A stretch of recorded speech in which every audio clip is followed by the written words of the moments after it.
name's Dan Wheeler and I run the Photo Parlour in Nottingham, which is a lab and a dark room and many other things.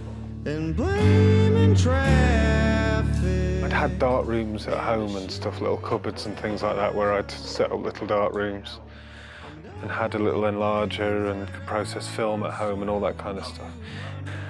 My mum was very ill and she died about 4 or 5 years ago. And before she died, she gave me, my brother and my sister like a small amount of inheritance. Basically, she gave us £3 each. It was all the money she had to put towards something, but she wanted to know what it would be before she died. And I said to her, well, I can either buy a really expensive camera or I can build a dark room. And she said, build a dark room, and then one day you'll be able to buy a really expensive camera.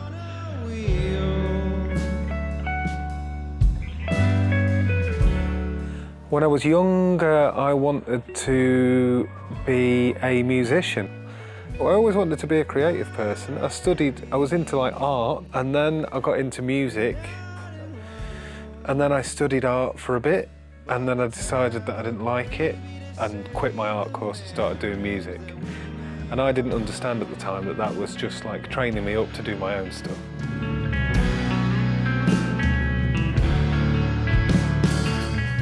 My interest in photography began with my granddad giving me a camera, a Canon FTB. I never really chose photography. It wasn't like a conscious decision to do photography and choose to shoot film and all that kind of stuff. What I really liked was printmaking, so I've always liked darkroom printing and the process of that. I did work experience when I was at school in a darkroom. The first printing I did was colour printing. And photography kind of just happened. Initially, it was the one that required the least equipment to do. I could just put a roll of film in my camera and then take it to a lab and get it processed, and that was it. I think using film's a choice.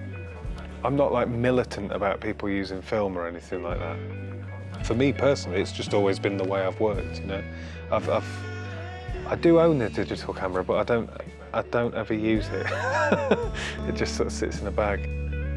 But let's have a baby to save the man. I just like making stuff with my hands, I think creating things is sort of therapy for me, you know.